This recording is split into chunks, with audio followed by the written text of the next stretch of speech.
So hello people, this is your channel CATV and आज इस video में we are going to revise the penalties, entire penalties in company law. अब देखो, before starting this particular video मुझे बोलना था कि देखो पेनल्टीज वेरियस चैप्टर्स में दे के रखिए और मियरली पेनल्टी को रीड करके तो कुछ भी समझ में नहीं आने वाला। सो हम क्या करेंगे कि भाई पेनल्टी जिस पर्टिकुलर सेक्शन की है, ठीक है, क्योंकि सेक्शंस में देखा जाए तो अभी हर सेक्शन के अंदर कुछ एक बैकग्राउंड होता है, सेक्शन के बारे में बातें लिखी हुई होती है और एक एंड में जो इसका है इसकी पेनल्टीज़ के बारे में बात होती है। जैसे कि 124 सेक्शन है तो उसका सबसेक्शन 3 बोलता है पेनल्टी का। टू 124 एटलीस्ट बोलना क्या चाह रहा है ताकि समझ में तो आए कि पेनल्टी को हम एसोसिएट कैसे करें, राइट। तो क्या होता है कि इसमें तो सिर्फ पेनल्टीज दे के रखी है, तो मैं क्या करूँगा कि जो पेनल्टीज की जो जिस पर्टिकुलर सेक्शन के ऊपर पेनल्टी है वो सेक्शन के बारे में ब्रीफ बता दूंगा। तो इससे क्या एक एसोसिएशन क्रिएट हो जाएगा कि यार चलो ठीक है यार ये बता दिया है, अब पेनल्टी हम समझ सकते हैं, पेनल्टी अच्छे से समझ में आ जाएगी, राइट। तो पर्टिकुलर सेक्शन भी हम इसको गो थ्रू कर लेंगे। जैसे 140 सब सेक्शन 3 है तो इधर 140 हमको थोड़ा सा देखना पड़ेगा, ठीक है ना। तो फटाफट तो हो जाएगा बट एक बैकग्राउंड क्रिएट करने के लिए हमको एक बार 140 थोड़ा सा समझना पड़ेगा, तब जाके पेनल्टी हमारी जो है प्रॉपर हो जाएगी। अनलेस अगर मैं सिर्फ ऐसे रीड कर दूँ तो वो तो प्रोडक्टिव है भी नहीं, वो तो समझ में भी नहीं आएगा, बस एक मियरली देखने वाली बात हो जाएगी, राइट। सो ठीक है, फिर उसके बाद आता है 185 186, ये डायरेक्टर्स वाली पेनल्टीज है। ये वैल्यू रजिस्टर्ड वैल्यू में पेनल्टी दे के रखी है। एंड देन 447 के ऊपर पेनल्टीज है। इस तरीके से जो है अकाउंट्स ऑफ कंपनीज में भी पेनल्टीज है, राइट। CSR के ऊपर पेनल्टीज है, तो इस तरीके से देख रखा है। फिर जो है हमारा अलाइड और इकोनॉमिक लॉस में फेमा के ऊपर पेनल्टीज है, ठीक है। फेमा के ऊपर पेनल्टीज इंपॉर्टेंट है। सेबी में पेनल्टी दे के रखी, सेबी तो बना ही पेनल्टीज़ के लिए, तो सेबी में पेनल्टीज़ है। और ठीक है, कॉमन पेनल्टीज है, इस चैप्टर के अंदर कुछ वो पेनल्टीज़ है। तो इस तरीके की इतनी सी पेनल्टीज़ है, वो अपने को देखने की है। तो बिना किसी देर के स्टार्ट करते हैं। इसमें बस ये देखना है कि इंस्पेक्शन इंक्वायरी कवर करा है कि नहीं करा है। लो, इसमें इंस्पेक्शन इंक्वायरी कवर नहीं करा। सो इंस्पेक्शन इंक्वायरी की पेनल्टीज़ जो थोड़ी सी इंपॉर्टेंट है वो एक बार देख लेनी चाहिए थी, पर इसमें वो कवर नहीं करा है, हम उसको देख लेंगे। मैं लिख लेता हूँ ताकि वो मुझे भी याद रहे कि इंस्पेक्शन इंक्वायरी को कवर करना है। सो सबसे पहले क्या है, important penalties in company law.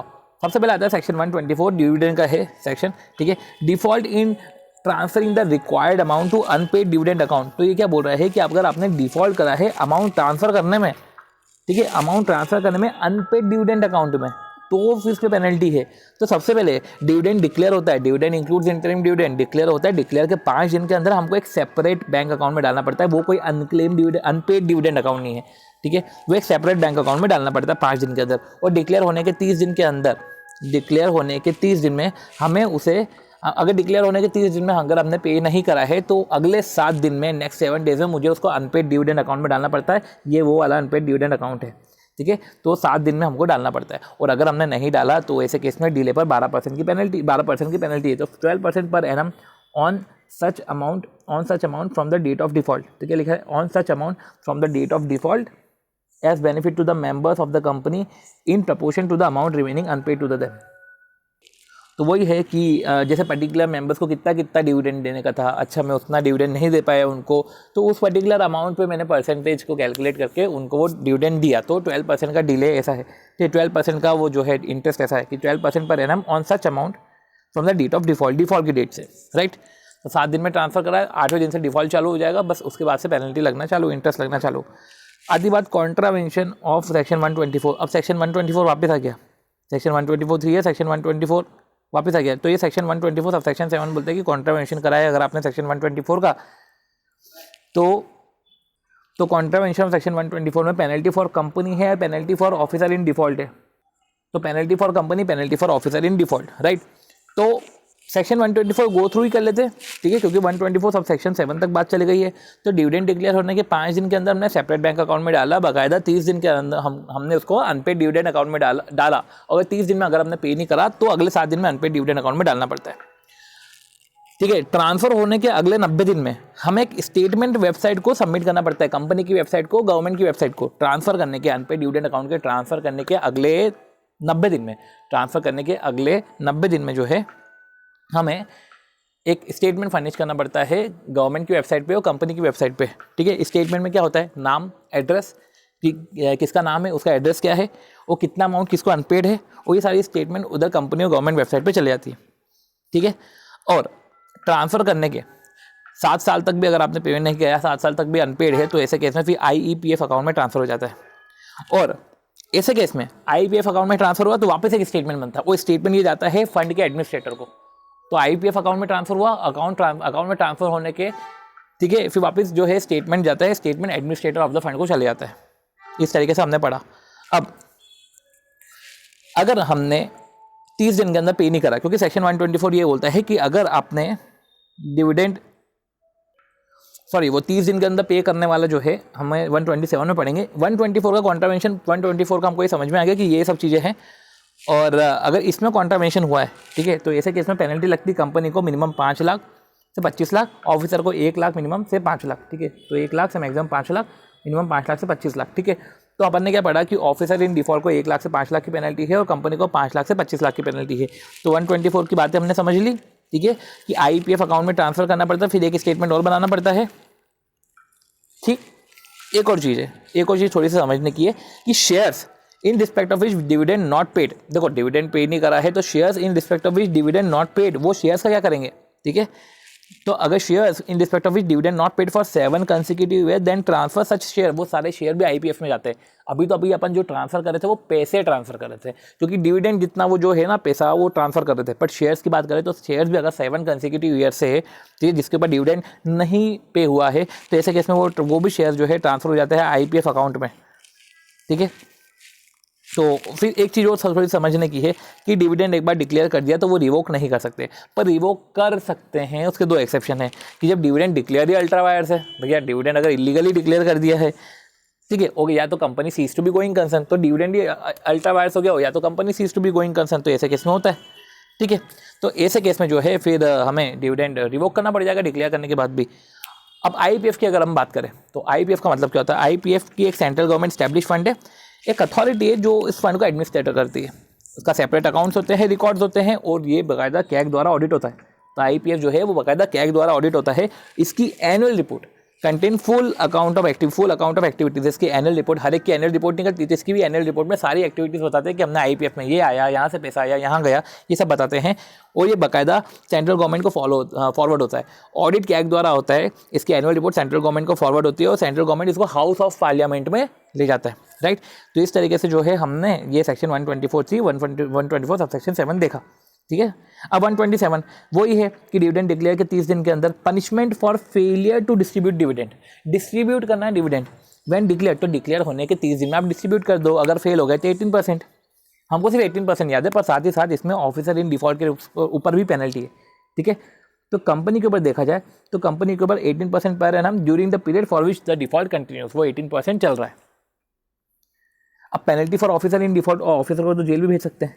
तो मिनिमम फाइन 1000 एवरी डे। अब ये क्या है, 1000 का मीटर चालू, ठीक है, 1000 पर डे का मीटर चालू हो गया, चलता रहेगा वो फाइन, साथ ही साथ जो है इम्प्रिजनमेंट भी है इसको।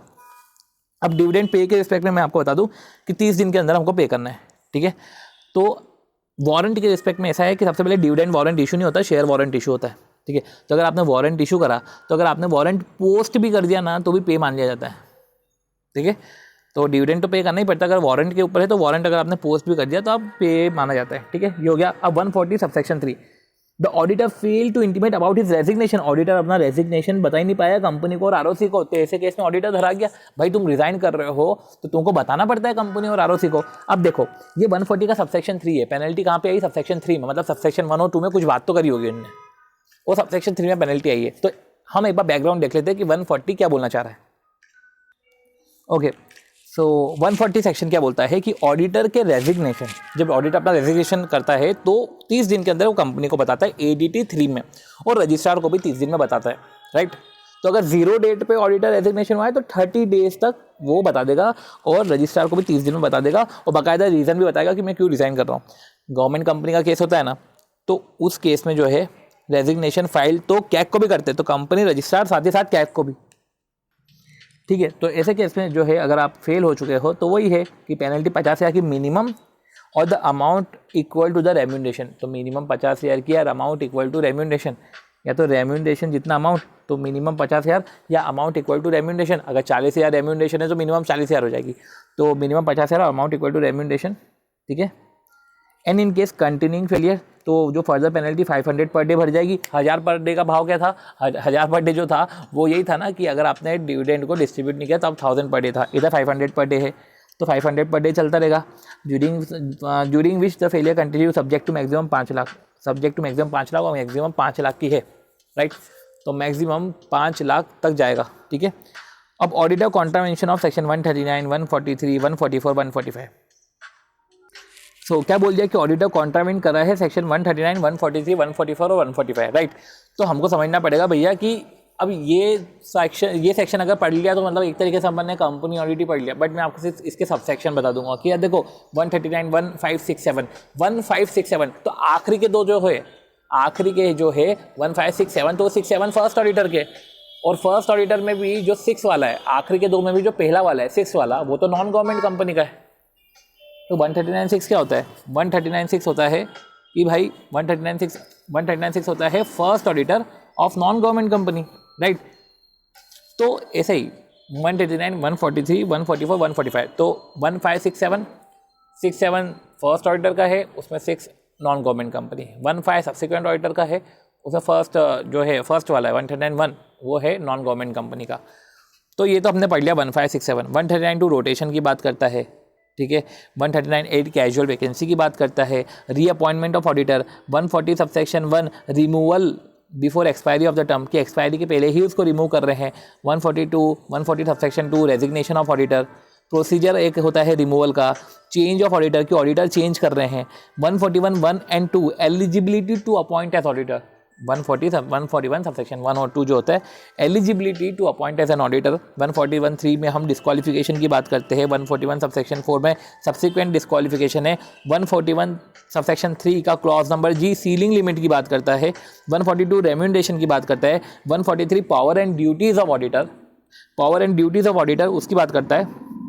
143 subsection 1 inquiry into the proprietary matters. 143 subsection 2 reporting over account and financial statement, ठीक है। 143 सबसेक्शन 3 तो वो मैटर है जिस पे हमको रिपोर्टिंग करनी है। 143 सबसेक्शन 3 तो बहुत ही इंपॉर्टेंट है। And 143 subsection 4 reasons for reservation, तो ये जो है 143 के सेक्शन। साथ ही साथ 144 जो हमारा है कि प्रोहिबिशन ऑफ सर्विसेज, क्या आप ये सर्विसेज नहीं दे सकते, राइट। क्या आप ये सर्विसेज नहीं दे सकते, तो अगर इनका कॉन्ट्रावेंशन हो रहा है, ठीक है, अगर इनका कॉन्ट्रावेंशन हो रहा है तो ऐसे केस में जो है आपको लग जाएगी पेनल्टी। तो एक जनरल पेनल्टी है, राइट, एक जनरल पेनल्टी है कि मिनिमम 25,000, ठीक है, मिनिमम 25,000 है और मैक्सिमम 5 लाख है, और 4 times of remuneration which ever is lower, WIL which ever is lower, ठीक है। तो मिनिमम 25,000 और मैक्सिमम 5 लाख, तो 25,000 से 5 लाख, ठीक है, और 4 टाइम्स, ठीक है, तो और 4 टाइम्स है विच एवर इज लोअर, तो 4 टाइम्स ऑफ रेम्यूनरेशन, ये ऑडिटर के लिए पेनल्टी है।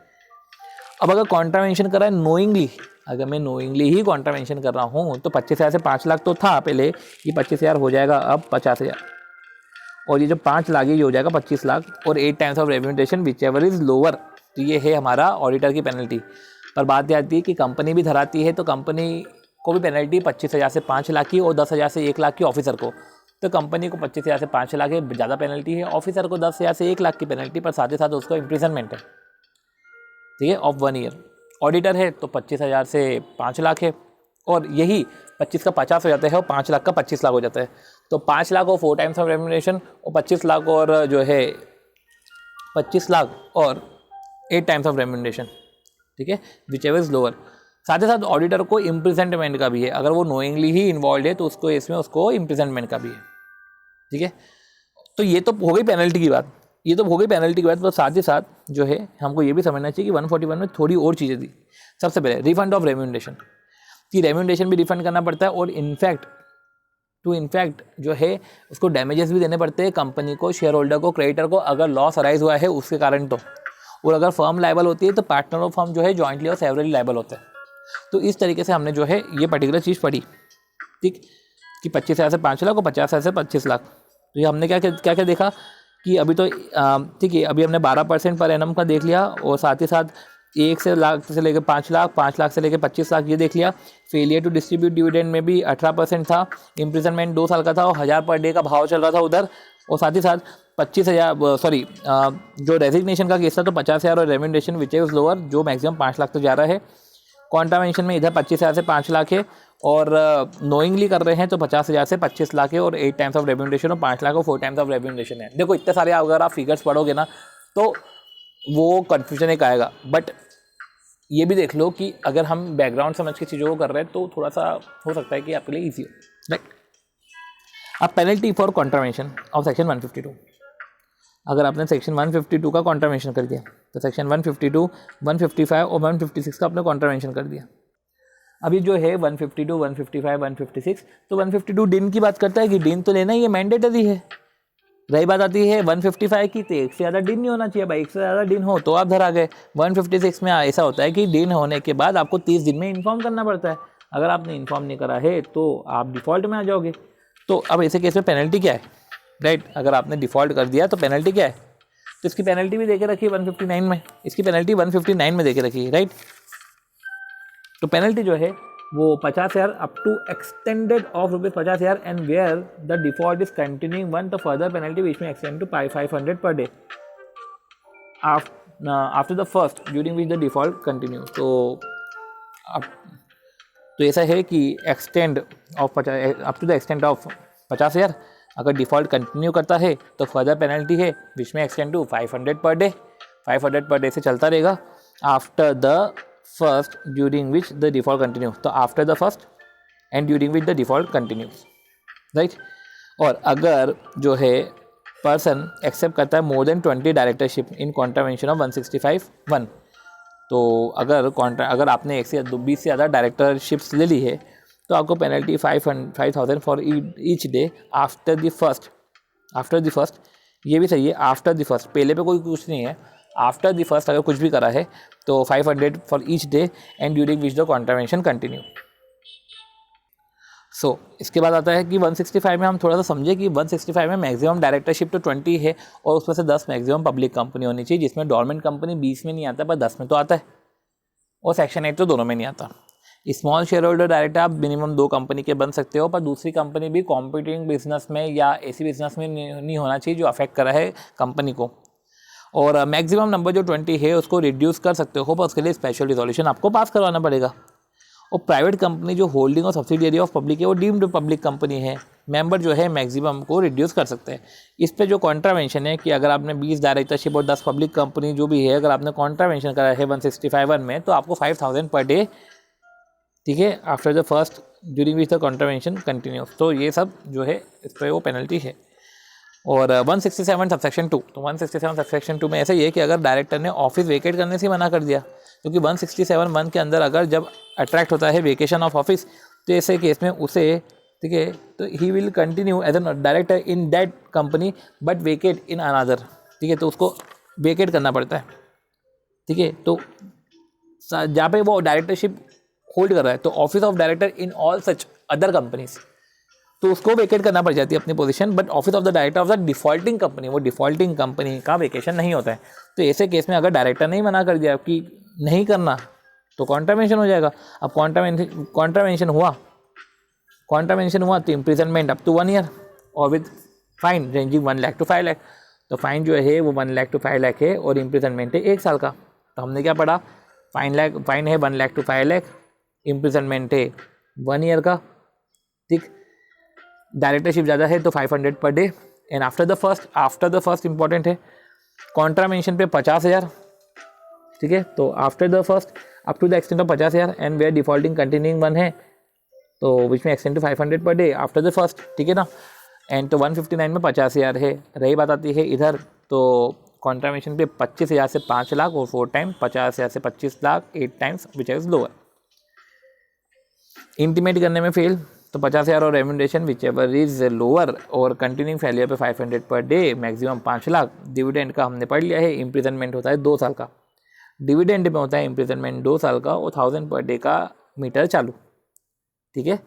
और ठीक है, ऐसे करते हुए हमने ये सब पर्टिकुलर चीज़ें देखी। इम्प्रिजनमेंट उधर 2 साल का है, और इम्प्रिजनमेंट अप टू 1 ईयर। ये इधर डायरेक्टर अगर रिफ्यूज़ करता है ना कि मेरे को वेकेट नहीं करना, तो इम्प्रिजनमेंट अप टू 1 ईयर है। पर यही बात इधर देखें तो इम्प्रिजनमेंट जो है कहाँ पे, हाँ, अगर failure to distribute dividend when declare करके रखा है और अगर आपने डिस्ट्रीब्यूट ही नहीं किया तो ऐसे केस में जो है इम्प्रिजनमेंट अप टू 2 ईयर।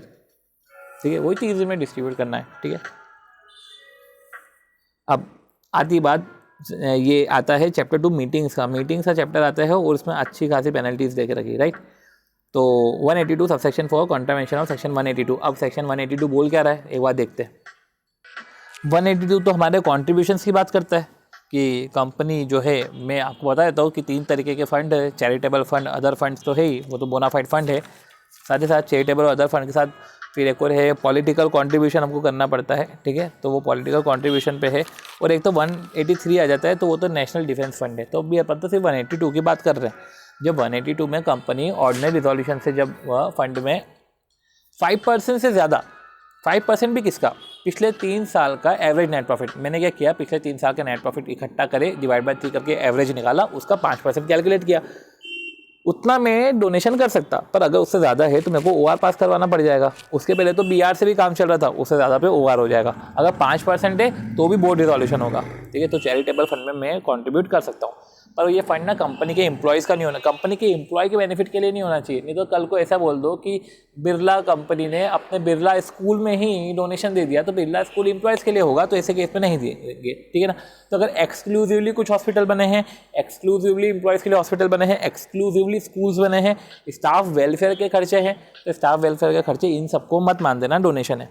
ठीक है, तो कंपनी अगर ऐसा सोचे कि मैंने स्टाफ वेलफेयर का खर्चा करा है, तो इसका मतलब ये नहीं है कि चैरिटेबल फंड या कंट्रीब्यूशन फंड में इन्होंने डोनेशन कर दिया। अब एग्जांपल में ऐसा था कि अगर 75,000 का डोनेशन है, ठीक है, अब एग्जांपल में हमको ये समझना पड़ेगा कि भैया जैसे कि 75,000 का डोनेशन दिया, 75,000 का डोनेशन दिया, तो एवरेज नेट प्रॉफिट कितना होना चाहिए ताकि ऑर्डिनरी रिजोल्यूशन नहीं लगे, राइट। तो 75,000 का डोनेशन दिया है, तो सबसे पहले डिवाइड बाय 5% करो तो आएगा 15 करोड़। तो 3 साल का जो एवरेज नेट प्रॉफिट है वो 15 करोड़ होना चाहिए। ठीक है, 15 करोड़ या उससे ज़्यादा होना चाहिए। ठीक है, क्योंकि 15 करोड़ का ज़्यादा करोगे कि सपोज करो आपने 20 करोड़ करा, तो 20 करोड़ का 5% कितना हुआ, 1 लाख। तो ऐसे केस में 75,000 तो कम हो गया ना। तो 75, तो ऐसे केस में 15 करोड़ या उससे ज़्यादा का अगर नेट प्रॉफिट है तो जो है तो पर्टिकुलर आपको जो है ऑर्डिनरी रिजोल्यूशन पास कराने की ज़रूरत नहीं है। Contravention to section 182 leads donation ultra vires, अगर आपने कॉन्ट्रावेंशन कराया तो ऐसा डोनेशन कोई काम का नहीं है अल्ट्रा वायर से। और ठीक है, और एक्सक्लूसिवली फंड में अगर आप डिपॉजिट कर रहे हो, देखो एक्सक्लूसिवली फंड तो वैसे भी चैरिटेबल फंड में नहीं आते, तो ज़रा आप डिपॉजिट कर रहे हो तो करो, पर उसके लिए आपको स्पेशल रिजोल्यूशन पास करने की जरूरत, OR पास करने की जरूरत ही नहीं है, क्योंकि वो 182 में ही कवर नहीं है। तो करो तुमको जो करना है। ठीक है, तो ये हमने पढ़ा जो है 182 के बारे में। ठीक है, अब ये तो हमने पढ़ लिया भैया चैरिटेबल फंड के बारे में, पर आती बात जब पॉलिटिकल फंड में, तो थोड़ा सा उसमें भी एक बार मैं बता देता हूँ कि उसमें कोई ऑर्डिनरी रिजोल्यूशन नहीं लगता और ना ही RBC लगता है। और ये तो गवर्नमेंट कंपनी पे भी अप्लीकेबल नहीं होता, और प्राइवेट कंपनी जिसको अभी 3 साल ही हुए हैं इनकॉर्पोरेट हुए, तो प्राइवेट कंपनी जिसका इनकॉर्पोरेशन ठीक है लेस देन 3 ईयर, ठीक है, तो कंपनी इनकॉर्पोरेट हुई है लेस देन 3 और उसको इनकॉर्पोरेट हुए टाइम नहीं हुआ है, तो company incorporated for less than 3 year. For less than 3 year से बेटर है ऐसा बोलना कि company incorporated and 3 years has not been completed. तो ऐसे केस में जो है आप पॉलिटिकल पार्टी में कंट्रीब्यूशन करो, अनलिमिटेड जितना करना है करो, कैसे भी मीन से डायरेक्ट करो, इनडायरेक्ट करो, किसको भी करो, कार्यकर्ता को डोनेशन दे दो तो भी चलेगा। ठीक है, तो वो भी डीम्ड पॉलिटिकल कंट्रीब्यूशन है, पर पॉलिटिकल पार्टी रजिस्टर्ड होना चाहिए।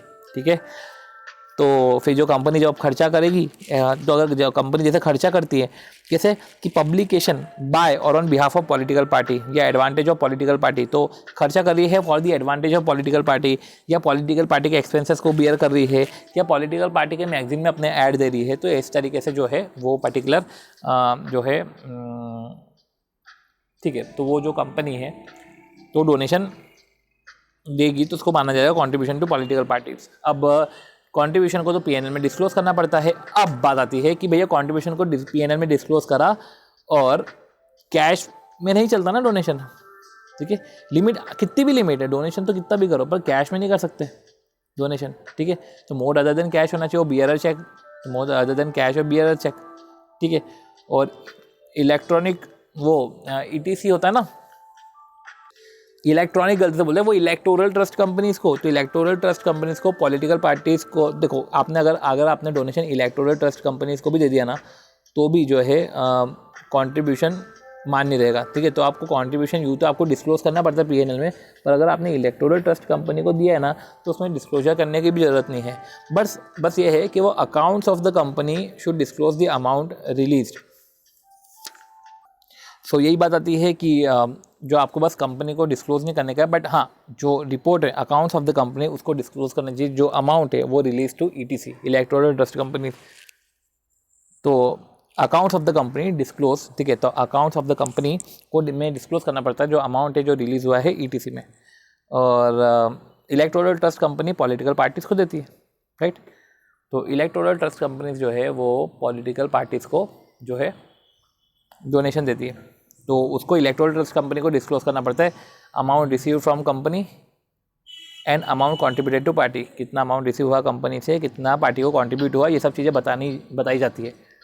और किस तरीके से आप कंट्रीब्यूट कर सकते हो, कंट्रीब्यूशन, डोनेशन, सब्सक्रिप्शन, पेमेंट आप कर रहे हो, payment to third party on behalf of parties, political party provide कर रहे हो फैसिलिटीज़, एडवर्टीजमेंट करो मैगजीन में, ठीक है, तो आप इस तरीके से एडवर्टीजमेंट कर सकते हो। अब इसका इसका आप कॉन्ट्रा मेंशन कर रहे हो। कॉन्ट्रा मेंशन कैसे कि आपने चेक में डोनेशन, आपने कैश में डोनेशन दे दिया, ये कॉन्ट्रा मेंशन हो गया। आपने डिस्क्लोजर नहीं करा पीएनएल में, ठीक है, आपने रिजोल्यूशन बाय सर्कुलेशन से जो है पास करवा दिया, तो रिजोल्यूशन बाय सर्कुलेशन भी नहीं चाहिए और ओआर भी नहीं चाहिए।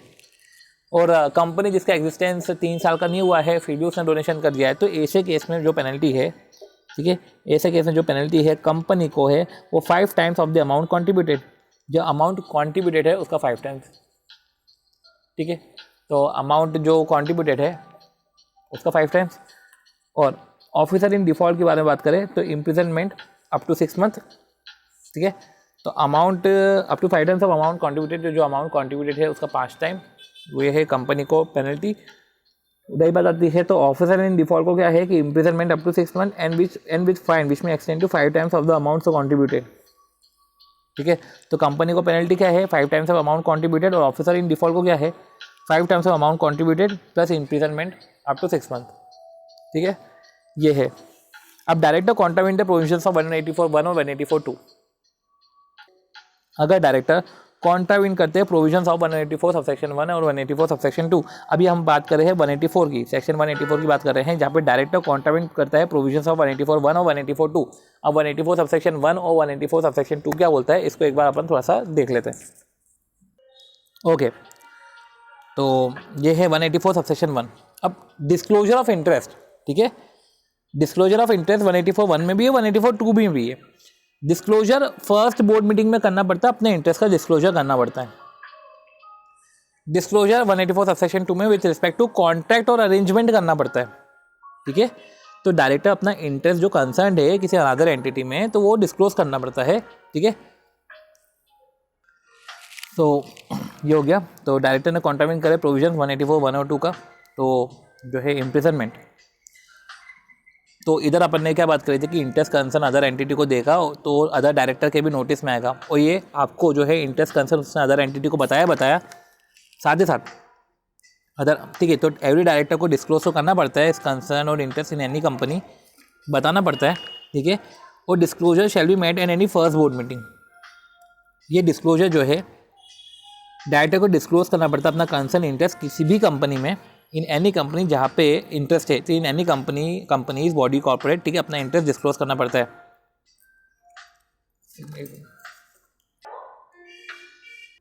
सो ठीक है, तो ये जो डायरेक्टर को है वो इंटरेस्ट कंसर्न अपने फर्स्ट बोर्ड मीटिंग में देना है, जहाँ पे वो पार्टिसिपेट हुआ है as a director in every financial year.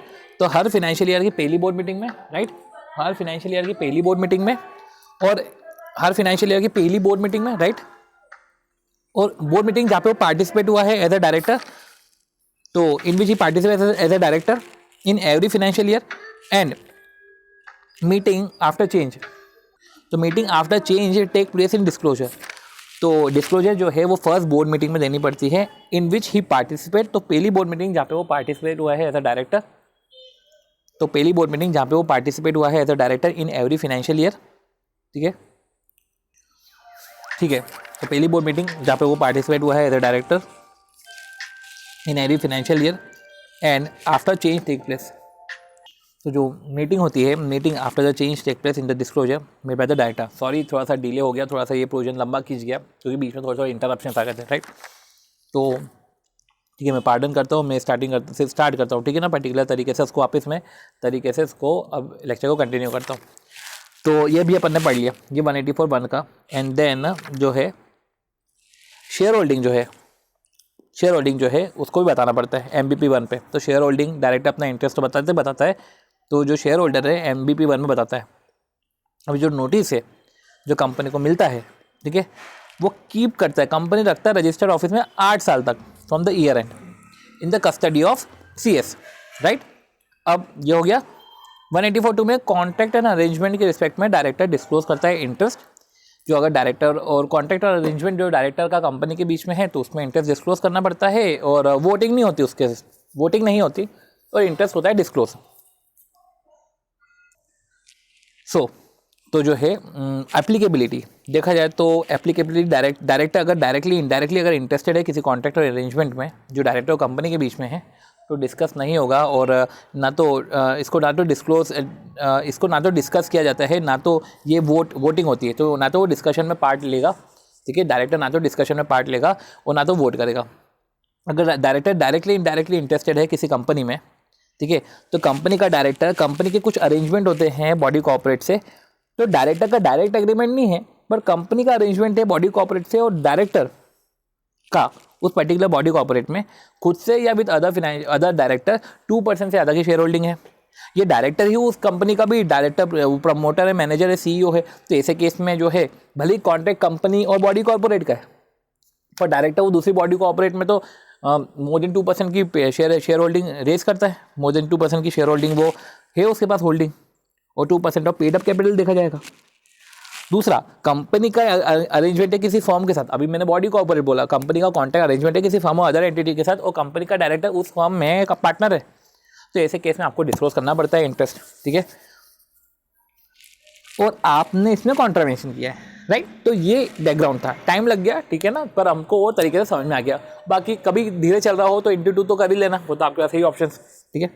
तो इम्प्रिजनमेंट अप टू 1 ईयर, तो इम्प्रिजनमेंट तो 1 साल का है, एंड फाइन विच में एक्सटेंड टू 1 लाख, ठीक है। तो इम्प्रिजनमेंट 1 साल का है और फाइन है विच में एक्सटेंड टू 1 लाख।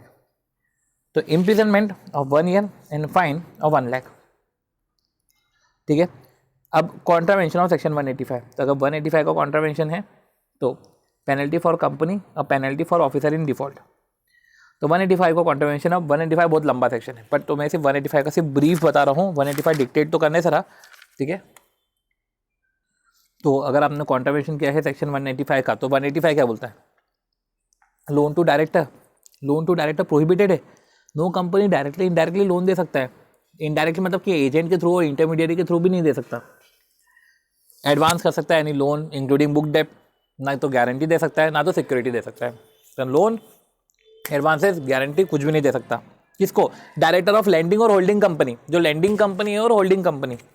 डायरेक्टर के relative, partner of relative, partner of director के रिलेटिव, पार्टनर ऑफ डायरेक्टर, तो डायरेक्टर के रिलेटिव, डायरेक्टर के partner, director of lending company, holding company, और चौथा है कि पार्टनर और रिलेटिव, ठीक है, sorry, director of lending company, holding company, वो तो हमने पढ़ा, डायरेक्टर का रिलेटिव, डायरेक्टर का पार्टनर। चौथा ये है कि डायरेक्टर उसके रिलेटिव के साथ जॉइंटली या इंडिविजुअली या जॉइंटली किसी पार्टनर है किसी फर्म में, तो वो फर्म उनको भी लोन नहीं दे सकते, ठीक है। तो उन फर्म को भी लोन नहीं दे सकते, ठीक है। बाकी 185 किसी पे अप्लीकेबल नहीं भी होता है। तो ये सब कॉन्ट्रावेंशन, ये सब है कि नॉन एप्लीकेबिलिटी ऑफ 185। फिर अगर आप लोन दे रहे हो तो ये तो प्रोहिबिटेड है, पर अगर आप लोन दे रहे हो तो आपको कुछ कंडीशंस पूरी करनी पड़ती है, तभी आप जो है लोन दे सकते हो। ये सब चीज़ें थी। तो इनका अगर कॉन्ट्रावेंशन होता है, इसका कॉन्ट्रावेंशन होता है, तो जो पेनल्टी है कंपनी को वो 5 लाख से 25 लाख है। सी, अब डायरेक्टर का 185 सेक्शन बहुत बड़ा है। तो जैसे कि परमिटेड लोन से कि अगर आप एडवांस कर रहे हो लोन इंक्लूडिंग बुक डेप या गारंटी या सिक्योरिटी प्रोवाइड कर रहे हो किसी पर्सन को जिस कंपनी में in whom director of the company is interested, कि director interested in the sense कि डायरेक्टर है या मैनेजर है उस कंपनी में, या डायरेक्टर की 25% से वोटिंग पावर है, या डायरेक्टर या बोर्ड ऑफ लैंडिंग कंपनी के डायरेक्शन और इंस्ट्रक्शन पे किसी दूसरी कंपनी के बॉडी कॉर्पोरेट एमडी मैनेजर जो भी है वो एकस्टम टू एक्ट। तो मेरे डायरेक्शन पे कोई काम कर रहा है दूसरी कंपनी के बोर्ड ऑफ डायरेक्टर, मेरा वोटिंग पावर है 25% या उससे ज़्यादा, या डायरेक्ट कर रहा है, मैनेज कर रहा है किसी प्राइवेट कंपनी को, तो किसी प्राइवेट कंपनी में है जो डायरेक्टर है, डायरेक्टर किसी दूसरी प्राइवेट कंपनी में डायरेक्टर या मेंबर है, पहला। बॉडी कॉर्पोरेट में 25% की वोटिंग पावर है, दूसरा ये हो गया। और तीसरा है कि मेरे डायरेक्टर ऑफ या बोर्ड ऑफ लैंडिंग कंपनी के डायरेक्टर जो है किसी दूसरी कंपनी के बोर्ड ऑफ डायरेक्टर को कंट्रोल करते हैं, मतलब उनके डायरेक्शंस पे सामने वाले बोर्ड ऑफ डायरेक्टर के बीओडी एमडी काम करते हैं। तो ऐसे केस में आप लोन दे सकते हो, पर आपको जनरल मीटिंग में स्पेशल रिजोल्यूशन पास कराना पड़ेगा, एक्सप्लेनेटरी स्टेटमेंट देना पड़ेगा जहाँ पे full particulars, utilisation of loan, other fact, purpose of utilisation की काय के लिए लोन दे रहे हैं, other fact and loan utilise for principal business activities.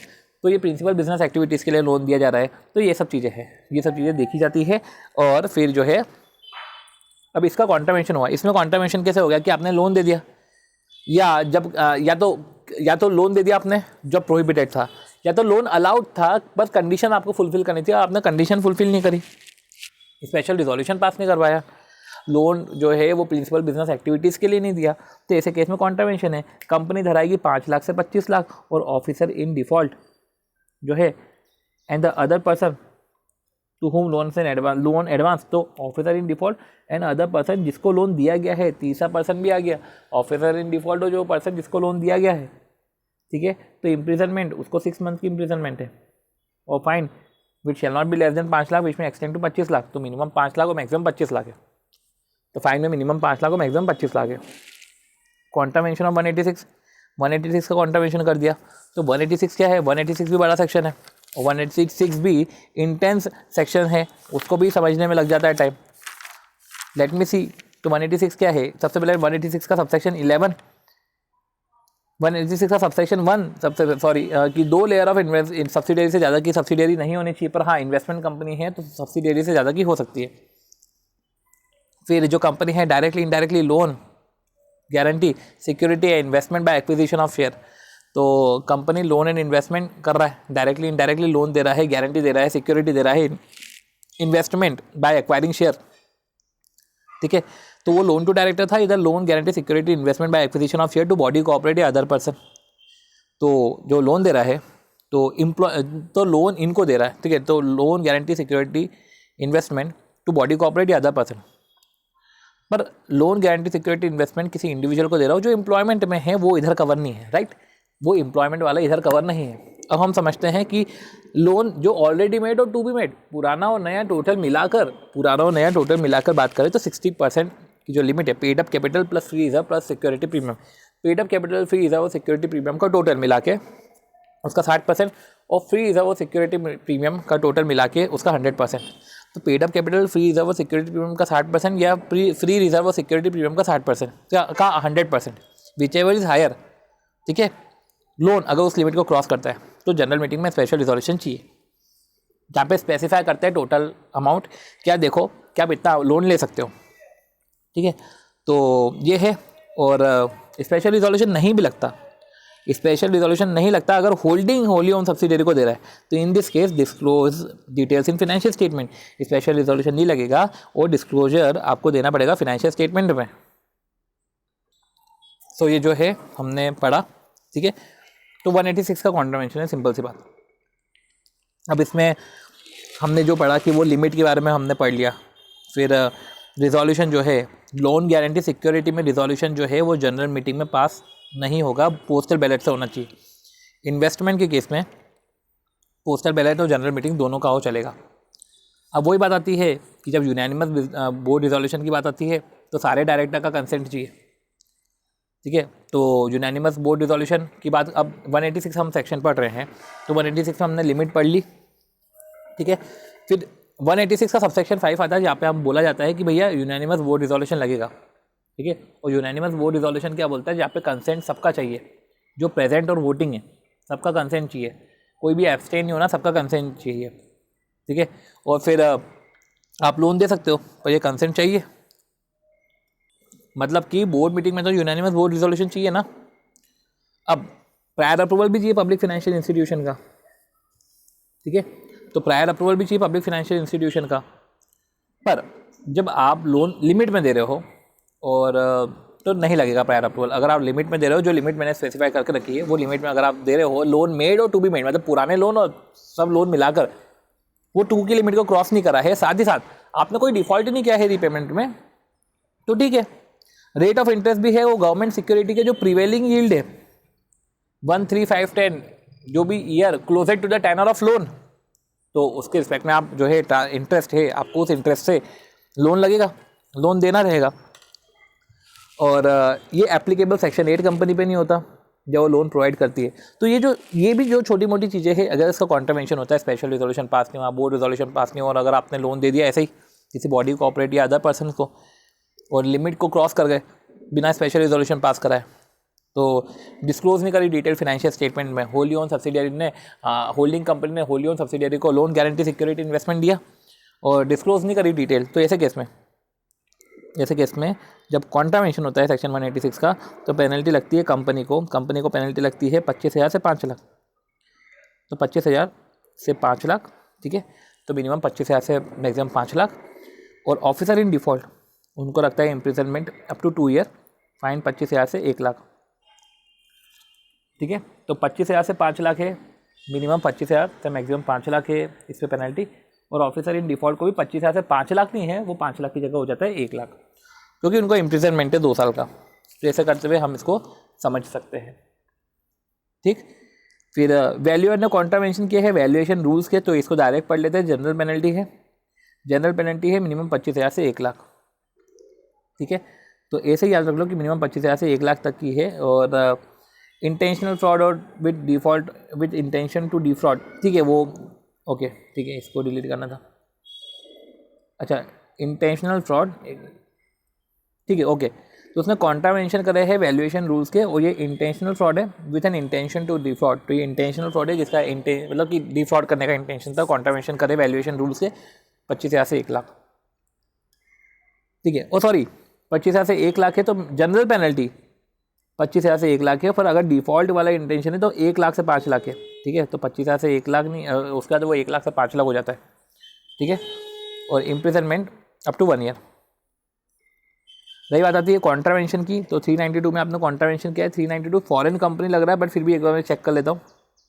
Right, ये फॉरेन कंपनी के ऊपर इंटायर फॉरेन कंपनी के चैप्टर में यही एक जो है कॉन्ट्रावेंशन पे पेनल्टी है, एक ही पेनल्टी है कंपनी के लिए 1 लाख से 3 lakh, and in case of continuing offence तो additional fine 50,000 per day,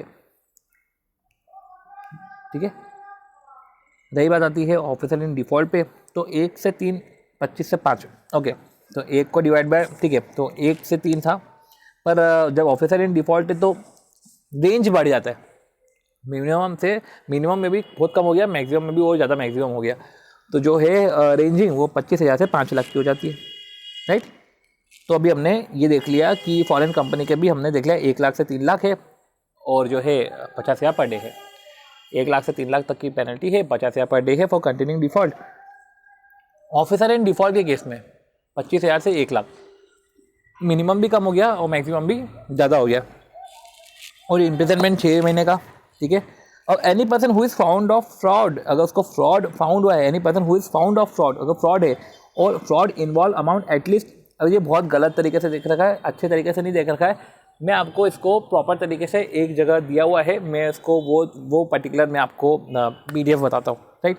but इसके पहले 447 के पहले ओके, ठीक है, ओके, CSR प्रोविजंस पे भी आएंगे, तो हम डायरेक्ट 447 पे जाते हैं। और एक बार कंपनी ये एक्ट के हमने ये जो कर लिए ना प्रोविजंस पढ़ने के बाद, एक बार हम इसको क्विकली गो थ्रू कर लेंगे, राइट। तो जिसको स्किप करना है वो तो स्किप कर सकता है, ठीक है। पर पेनल्टी जैसे भी अपन ने पढ़ी वो क्विकली हमने वापस रिलुक कर लिया, तो एक वो बैठ जाता है, एक ठीक है, वो तो एक कॉमन फिनोमिना है, सबको ही पता है, बट मैं आपको बता रहा हूँ जस्ट। तो 447 जो है, 447 का मैं आपको पर्टिकुलर PDF बताता हूँ जहाँ पे अच्छे तरीके से पेनल्टी को बताया गया है। मैंने आपके सामने चार्ट खोला है लाइबिलिटीज़ ऑफ ऑडिटर का। लाइबिलिटीज़ ऑफ ऑडिटर में इसको एडिट करते हुए, इसका भी पर्टिकुलर वीडियो आएगा, बट इसको एडिट करते हुए इधर जो है आपको इधर प्रॉपर दिखेगा नहीं दिखेगा, एक बार, हाँ राइट, आ चुका है, ठीक है। नहीं नहीं नहीं नहीं नहीं ऐसा नहीं, 1 मिनट। Okay, clear. तो पनिशमेंट ऑफ फ्रॉड अगर 447 में है, इसका डॉट कैसे बढ़ गया, अच्छा इसमें तो बड़ा वही दिखेगा ना। तो 447 का अगर फ्रॉड है तो अब अमाउंट ऑफ फ्रॉड जो है 10 लाख और 1% ऑफ टर्नओवर, तो 10 लाख और 1% of turnover which is lower, fraud उस अमाउंट से एक्सीड करता है, वो अमाउंट या उस अमाउंट से एक्सीड करता है तो 6 महीने से 10 साल है। पब्लिक इंटरेस्ट इन्वॉल्व है तो 3 टाइम, नहीं सॉरी 6 महीने से 10 साल तो इम्प्रिजनमेंट है, पब्लिक इंटरेस्ट इन्वॉल्व है तो 3 ईयर से 10 ईयर। अब ये तो इम्प्रिजनमेंट की बात हो गई। फाइन की बात करें तो फ्रॉड का जो अमाउंट है उसको 3 टाइम कर दो, वो मैक्सिमम फ्रॉड है। तो अमाउंट फ्रॉड और 3 time of amount of fraud, ठीक है। तो फ्रॉड का मिनिमम अमाउंट जो है फ्रॉड का अमाउंट, और amount involve in the fraud to 3 times the amount of fraud involve in the fraud, ठीक है। तो अब इससे अगर कम है तो ऐसे केस में इम्प्रिजनमेंट 5 साल। अब वो ना 3 साल से 10 साल या 6 महीने से 10 साल नहीं है, फिर इम्प्रिजनमेंट अप टू 5 साल, 5 साल तक का इम्प्रिजनमेंट है, साथ ही साथ 50 लाख, ठीक है। तो एज अमेंडेड तो 50 लाख हो गया, पहले 20 लाख था, 50 लाख हो गया, ठीक है, विच एवर और बोथ, ठीक है। तो इधर फाइन में एंड था, इधर और है तो थोड़ा सा रिलैक्सेशन है, ठीक है। और फ्रॉड की बात हो गई है, तो ये तरीके से ये था हमारा 447 कि 10 lakh 1% of turnover amount which is less amount, उस अमाउंट से या उससे ज़्यादा है तो जो है 6 महीने से 10 साल या 3 साल से 10 साल है, पब्लिक इंटरेस्ट इन्वॉल्व है तो, और साथ ही साथ जो है फ्रॉड, वो फ्रॉड का अमाउंट, फाइन क्या है, amount involve in the fraud to 3 times the amount involve in the fraud, तो फाइन 3 टाइम्स है, max to max fine.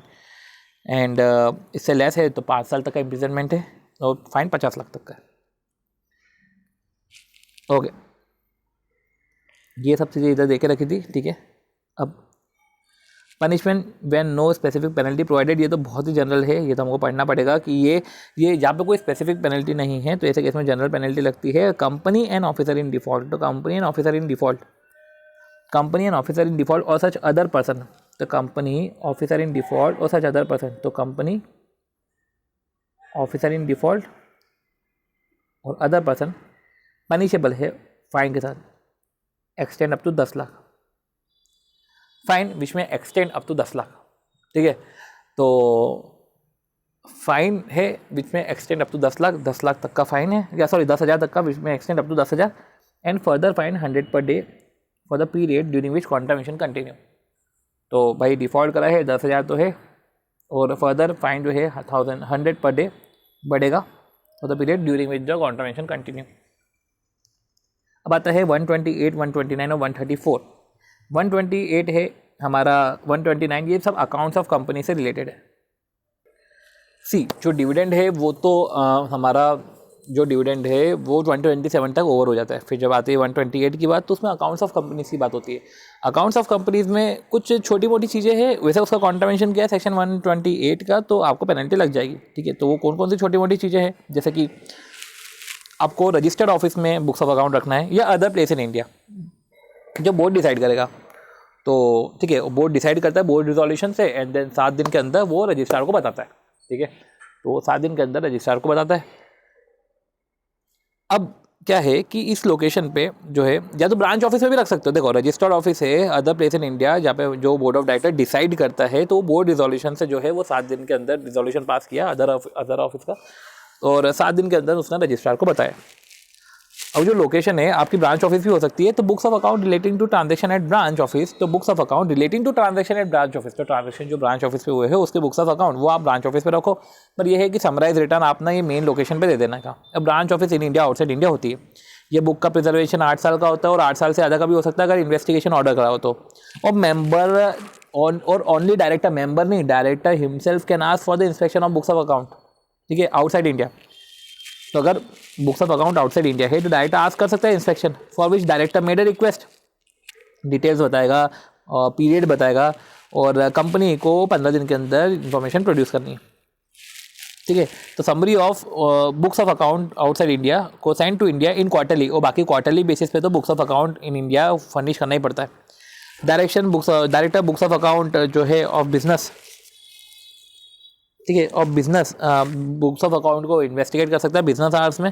Financial information bye request, तो रिक्वेस्ट करेगा तो बुक्स ऑफ अकाउंट को जो है बिजनेस आवर्स में कर सकता है इंस्पेक्ट। और सब्सिडियरी कंपनी के बुक्स ऑफ अकाउंट को भी कर सकता है बाय ऑथराइज पर्सन, ठीक है। तो इंस्पेक्शन बाय डायरेक्टर तो सब्सिडियरी कंपनी के books of account by authorise person by board resolution, तो बोर्ड रिजोल्यूशन से किसी ऑथराइज पर्सन को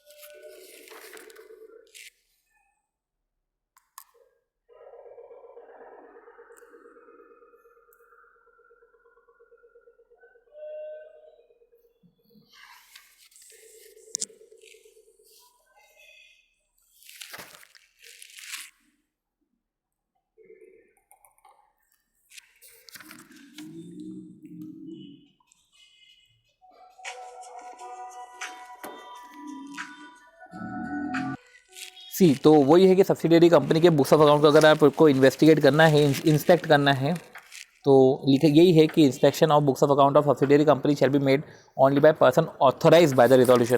तो पर्सन जो ऑथोराइज है बाय द रिजोल्यूशन वो कर सकता है, ठीक है। तो person authorise by resolution, person जो ऑथोराइज है बाय द रिजोल्यूशन वो कर सकता है बोर्ड रिजोल्यूशन। तो ये इसका अगर कॉन्ट्रावेंशन हुआ है, कॉन्ट्रावेंशन इन द सेंस कि 8 साल तक प्रिजर्वेशन नहीं किया है और ब्रांच ऑफिस या रजिस्टर्ड ऑफिस में आप प्लेस नहीं कर रहे हो बुक्स ऑफ अकाउंट को, ये सब चीज़ें, ठीक है। तो penalty for officers in default, तो उनको पेनल्टी है तो 50,000 से 5 लाख तक की पेनल्टी है और फाइन 1 लाख का है। तो ऑफिसर इन डिफ़ॉल्ट यहाँ पर बोल सकते हैं पर्सन रिस्पॉन्सिबल फॉर कंप्लायंस कौन कौन है। एमडी है, होल टाइम डायरेक्टर है, तो MD whole time director of finance, CFO, तो ये सब लोग थे। MD whole time director of finance, CFO, other person जो है बाय बोर्ड, तो ये रिस्पॉन्सिबल पर्सन है। और अगर इन्होंने कंप्लायंस नहीं करा है तो ऐसे केस में जो है, ठीक है, तो ऐसे केस में 50,000 से 5 लाख तक का है इनको पेनल्टी और इम्प्रिजनमेंट है 1 साल का। कॉन्ट्रावेंशन 129 की बात आती है, तो 129 का भी अगर कॉन्ट्रावेंशन होता है, मतलब फिनेंशियल स्टेटमेंट का, तो फिनेंशियल स्टेटमेंट का भी कॉन्ट्रावेंशन हो रहा है, मतलब कि 129 ये बोलता है कि financial statement true and fair view show होना चाहिए। और 83 मतलब कि ए का कंप्लायंस करना चाहिए, शेड्यूल 3 का कंप्लायंस करना चाहिए, true and fair view show करना चाहिए। और ये सब चीज़ें जो है बैंकिंग, इंश्योरेंस, इलेक्ट्रिसिटी पे एप्लीकेबल नहीं होती। बोर्ड ले करता है एजीएम में फिनेंशियल स्टेटमेंट और कंसोलिडेट फिनेंशियल स्टेटमेंट को। कंसोलिडेट फिनेंशियल स्टेटमेंट को बनाने की जरूरत नहीं है अगर कंपनी की सब्सिडियरी कंपनी के सारे मेंबर ने कोई ऑब्जेक्शन नहीं लिया है for to prepare consolidate financial statement. Company is unlisted subsidiary, अगर वो खुद ही अनलिस्टेड सब्सिडियरी है, कंपनी इज अनलिस्टेड सब्सिडियरी, या कंपनी के इंटरमीडिएट होल्डिंग कंपनी ने ही अगर कंसोलिडेट फाइनेंशियल स्टेटमेंट फाइल कर दिए है तो उस केस में बनाने की जरूरत नहीं है। तो और कंसोलिडेट फाइनेंशियल स्टेटमेंट या तो शेड्यूल 3 NAS के हिसाब से बना दो, और अगर कोई बनाने की जरूरत नहीं, following condition satisfy. If company is not required to prepare as per the as, then schedule 3 का कंप्लायंस भी करोगे तो भी चलेगा। तो ये 129 के बारे में कुछ बातें थी। अगर इसका कॉन्ट्रावेंशन किया है तो वही बात आ जाती है कि जो MD whole time director finance वाला, सीएफओ, तो पर्सन या चार्ज बाय बोर्ड और ऑल डायरेक्टर जो अदर देन 1 2 3 4 है, तो ऐसे केस में 50,000 से 5 लाख तक की पेनल्टी है, ठीक है। तो और 1 लाख तक का इम्प्रिजनमेंट है। ये सब चीज़ें 129 में भी देख रखी है। अब आती है बात 134 की, तो 134 फिर बात आती है कि कॉन्ट्रावेंशन ऑफ सेक्शन 134 में क्या बोल के रखा है कि approval and signing off financial statement का साइनिंग और अप्रूवल के बारे में बात करके रखी। तो क्या बोल रहे हैं कि फिनेंशियल स्टेटमेंट इंक्लूडिंग CFS उसको तो अप्रूव करवाना पड़ता है by board of director before they are sign on behalf of board. तो बिफोर दे आर साइन उसको पहले अप्रूव करवा लो, फिर साइन लेनी पड़ती है, ठीक है। और अप्रूवल ऑफ फिनेंशियल स्टेटमेंट के लिए तो रिजोल्यूशन लगता है बोर्ड मीटिंग में। तो अप्रूवल अगर करना है फिनेंशियल स्टेटमेंट का, क्योंकि 179(3) का जी बोलता है कि यार देखो अप्रूवल कर रहे हो तो उसके लिए बोर्ड मीटिंग लगेगा, रिजोल्यूशन बाय सर्कुलेशन से नहीं होगा और वीडियो कॉन्फ्रेंस से भी नहीं होने वाला, और ये जो साइन होता है। तो financial statement including CFS consolidated financial statement shall be sign on behalf of board, तो चेयरपर्सन द्वारा, ठीक है, तो chairperson of the company where he is authorise by the board और बाय 2 डायरेक्टर, तो C+2D जिसमें से एक मैनेजिंग डायरेक्टर होना चाहिए, तो C और 2D, ठीक है। तो चेयरपर्सन और 2 डायरेक्टर जिसमें से एक independent managing director, CEO, CFO, CS, इनके थ्रू साइन होना चाहिए एटलीस्ट बाय इन चारों के तो थ्रू साइन होना ही चाहिए। और इन केस 1 पर्सन कंपनी तो financial statement shall be sign by the 1 director. फिर जो फाइनेंशियल स्टेटमेंट है वो ऑडिटर को सबमिट होगा after being approve by the board, और साइन हो जाने के बाद ऑडिटर को दिया जाएगा। ऑडिटर रिपोर्ट अटैच होगी टू एवरी फाइनेंशियल स्टेटमेंट, और इशू सर्कुलेट एंड पब्लिकेशन होगा वेरियस डॉक्यूमेंट का। तो sign copy of every financial statement वो इशू सर्कुलेट और पब्लिश होगी along with the copy of notes annexures, audit report, board report. ठीक है, तो sign copy every financial statement वो इशू सर्कुलेट और पब्लिश होगा along with copy of notes, along with the copy of notes following part of the financial statement, audit report, board report के साथ जो है सब जाएगा।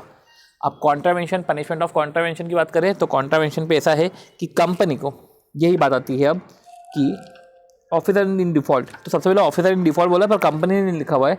ऑफिसर इन डिफॉल्ट में फाइन है वो रेंजिंग 50,000 से 5 लाख है, और इम्प्रिजनमेंट 3 साल का है, और बोथ तो फाइन रेंजिंग 50,000 से 5 लाख। पर कंपनी का फ्रॉड वो तो इसमें इंक्लूड करा ही नहीं, कंपनी का फाइन वो भी इंक्लूड कर लेता हूँ।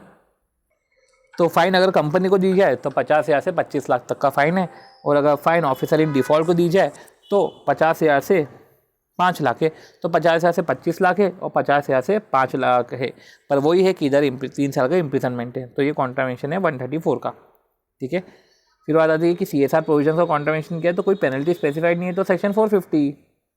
ठीक है, जहाँ पे 10,000 की पेनल्टी है, जो further fine of 100 per day अगर कॉन्ट्रावेंशन कंटिन्यू रहता है तो। और company fail to file copy of financial statement to the ROC को फाइल करने में फेल हो गया। लो, company fail to file financial statement to the ROC, अगर फाइनेंशियल स्टेटमेंट को उसने ROC को फाइल नहीं करा। ठीक है, तो company fails to file copy of financial statement to registrar within the specified time period, तो कंपनी पे पेनल्टी है 1,000 per day for which default continue subject to maximum 10 lakh. तो 1,000 पर डे। तो कंपनी ने अगर फाइनेंशियल स्टेटमेंट जो है, copy of financial statement जो है ROC को फाइल नहीं करे within the specified time period, तो पेनल्टी कंपनी के ऊपर है वो 1,000 every day for which default continue subject to maximum 10 lakh. 1,000 every day, 1,000 every day पर subject to maximum of 10 lakh. ठीक है, तो ये मिनिमम पेनल्टी है। ये तो पेनल्टी बाय कंपनी है 1,000 एवरी डे, और फिर जो है मैक्सिमम 1 लाख। और जो ऑफिसर इन डिफ़ॉल्ट है, ठीक है, तो ऑफिसर इन डिफ़ॉल्ट में क्या बोला है, MD और CEO वो पनिशेबल है। तो पनिशेबल है, ठीक है, with N imprisonment for the term which में एक्सटेंड टू 6 मंथ। तो फॉर अ टर्म विच में एक्सटेंड टू 6 मंथ, उसको 6 मंथ के लिए एक्सटेंड कर सकते हैं। ठीक है, फॉर अ टर्म विच में एक्सटेंड टू 6 मंथ और with fine we shall not be less than 1 lakh to 5 lakh. तो क्या बोला है कि इधर क्या बोला है, liable to penalty 1 lakh and in case continuing failure तो 1 lakh 100 per day subject to maximum 5 lakh. तो इसमें थोड़ा सा डिटेल में है कि भैया अगर MD और CEO कंपनी का पनिशेबल रहे 1 लाख, इम्प्रिजनमेंट है एक तो 6 मंथ और विथ फाइन। तो इसमें थोड़ा सा करना पड़ेगा हमको। अब इसको थोड़ा सा रेक्टिफाइड करना था, इसमें थोड़ी सी गड़बड़ हो गई कि ऑफिसर इन डिफॉल्ट ये नहीं है भाई। अब अपन ये पढ़ेंगे, MD CEO जो है वो 6 मंथ का उनको इम्प्रिजनमेंट है और फाइन 1 लाख से 5 लाख है। अगर कोई MD CEO नहीं है तो ये सब डायरेक्टर इंचार्ज को एप्लीकेबल हो जाता है, और इन केस अगर कोई डायरेक्टर इंचार्ज नहीं है देन सब पे एप्लीकेबल होता है। तो 6 मंथ और फाइन है 1 लाख से 5 लाख। अब पॉइंट ये है कि अलाइड एंड इकोनॉमिक लॉस पे भी अब है पेनल्टीज़। अब ये जो पेनल्टीज़ है ये पेनल्टीज़ अलाइड की अलग से अपन करते हैं, पर और अलाइड की जब हम पेनल्टीज़ करेंगे तब कंपनी के जो लॉ के जो पेनल्टीज़ है उसका हम रिवीजन करेंगे। बट जो है मैं आपको बता देता हूँ कि कंपनी अगर देखो इधर इस फिनेंशियल स्टेटमेंट को हमको फाइल करना था स्पेसिफाइड टाइम में, अगर आपने नहीं करा है तो मैक्सिमम 10 लाख है 1,000 पर डे, इसमें मिनिमम पेनल्टी नहीं है। तो उसको हम याद कर सकते हैं कि मिनिमम पेनल्टी नहीं है। फिर जो हमने CSR के प्रोविजंस का पढ़ा तो कोई स्पेसिफिक पेनल्टी नहीं, जनरल पेनल्टी है 134 के ऊपर पेनल्टी जो हमने पढ़ा था कि जो है कंपनी जो हमको रजिस्ट्रार को फाइल करना पड़ता है फाइनेंशियल स्टेटमेंट।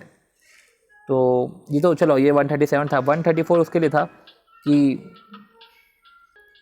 अप्रूवल और साइनिंग ऑफ फाइनेंशियल स्टेटमेंट था, तो वो हमको फर्निश करना, अप्रूवल एंड साइन करवाना पड़ता था फाइनेंशियल स्टेटमेंट। फिर रही बात आती है 128 129 वो इंस्पेक्शन के बारे में बात हुई थी, तो उस पर पेनल्टीज है। कोई स्पेसिफिक पेनल्टी नहीं है, तो जनरल पेनल्टीज है फ्रॉड किया है तो 447C। मैं इतना फटाफट इस तरीके से बोलूँ ताकि आपको पता चल जाए कि जब भी आप पढ़ोगे ना आपको याद रहेगा क्या, हाँ यार अकाउंट्स में इस जगह तो थी पेनल्टी, तो अपन उस पर एक बार ध्यान दे देते हैं। फिगर्स पे हम जाएंगे, उधर भी जाएंगे अगले वीडियो में जब इकोनॉमिक लॉस की पेनल्टी की बात करेंगे तब उधर भी हम जाएंगे। फिर कॉन्ट्रावेंशन ये है 392 का जो फॉरेन कंपनी में है, ठीक है। इसमें ठीक है अगर 50,000 पर डे है, इधर पर डे 50,000 की पेनल्टी, वो थोड़ा सा यूँ हमने 1000 पढ़ा है, कहीं कहीं तो 500 ही पढ़ा है, कहीं कहीं तो 100 पढ़ा है, तो इधर 50,000 पर डे है और फाइन तो 1 लाख से 3 लाख है ही। तो ठीक है, तो इधर 25 मतलब कि मिनिमम में भी सबसे मिनिमम और मैक्सिमम में भी मैक्सिमम हो गया, तो 25,000 से 5 लाख हो जाता है और इम्प्रिजनमेंट है 6 महीने का, ठीक है। वैल्यूअर का वैल्यूएशन रूल्स है, ठीक है, 25,000 से 1 लाख है और यही 1 लाख से 5 लाख हो जाता है। अभी अपन ने 1 लाख से 5 लाख और 5 लाख से 25,000 लाख देखा, अभी अपन ने वो लाइबिलिटीज ऑफ ऑडिटर में अपन देखेंगे, ठीक है। पर इधर जो है वैल्यूअर का ये पर्टिकुलर पेनल्टी थी। 186 का कॉन्ट्रावेंशन है, मतलब कि लोन गारंटी सिक्योरिटी इन्वेस्टमेंट है, उसका कॉन्ट्रावेंशन है तो पेनल्टी है। और ऑफिसर को जनरली पेनल्टी कम हो जाती है क्योंकि उनको इम्प्रिजनमेंट भी होता है, तो उस तरीके से थोड़ा सा वैसा ध्यान रख लेना। तो ठीक है, तो ये थोड़ा सा हो जाता है कि ऑफिसर को पेनल्टी कम, मैं लिख लेता हूँ इसको।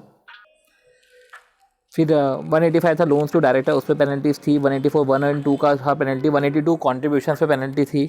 और वेकेशन के लिए रिफ्यूज़ ही नहीं कर रहा है डायरेक्ट, रिफ्यूज़ टू वेकेट नहीं करना वेकेट, तो उस पर पेनल्टी थी। डायरेक्टरशिप के ऊपर पेनल्टीज थी। और 152 दिन के ऊपर पेनल्टीज थी। और ये आफ्टर द फर्स्ट यहीं पे चालू हुआ था कि फर्स्ट डिफॉल्ट पे कुछ नहीं, after the first during which the default continue. 139 143 इन सब में था पेनल्टीज।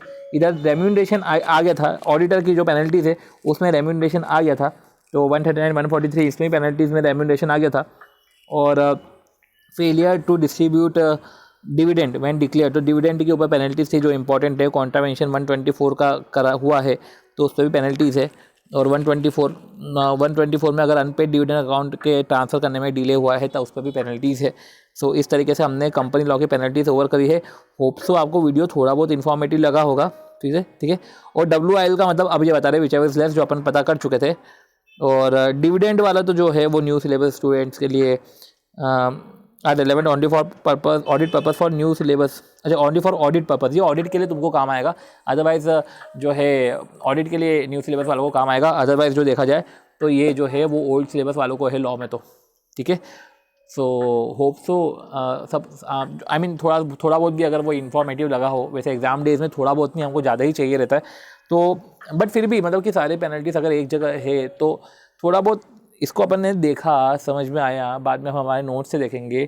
और मैं तो ये बोलता हूँ कि जब ये पेनल्टीज के सेक्शन जब पढ़ रहे हो तो आपके नोट्स में भी आप वो पेज स्क्रॉल करके उस पोजीशन उस प्लेस पे चले जाओ कि हाँ यार इधर पेनल्टी देके रखी है। और कहीं कहीं पेज पे आपको लगेगा कि यार इस पेनल्टी को तो मैंने इम्फेसाइज ही नहीं किया था, इस पेनल्टी पर मैंने ध्यान भी नहीं दिया था। चलो ऐसा करते हैं कि नोट्स बना लेते हैं, इसको ना स्टिक कर देते हैं इस पेज पे, ध्यान रहेगा मेरे को। तो इस एटीट्यूड से थोड़ा सा अगर वो वैसा नहीं है तो वैसा आप ट्राई करो, बिल्डअप करो, तो वो हेल्प करेगा कि आपका चीज़ें थोड़ी सी इंटरेस्टिंग लगने लग जाएगी। अदरवाइज पेनल्टी है तो बोरिंग, ठीक है। तो ये हो गया, इसके बाद हम इकोनॉमिक लॉस की पेनल्टी करेंगे एंड फिर मिलते हैं हम नेक्स्ट वीडियो में। Okay, bye bye.